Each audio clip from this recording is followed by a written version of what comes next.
All right, so you got your engine here. We're trying to run it and got no spark. So we tried a couple different things: crank sensor, cam sensor. Those all checked out, and the module and coil checked out. So we started looking, and I traced the crank sensor plug, and I got these two going to the computer, no problem. And then I have green red, which is the 5-volt reference.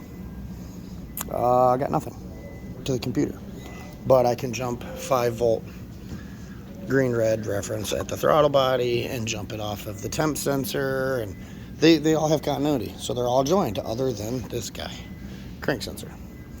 Want to start to look, get to looking, and hey, what do I see?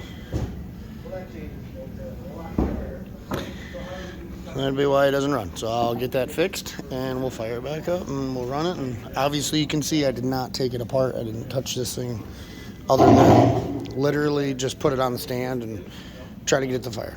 So I'll keep you posted.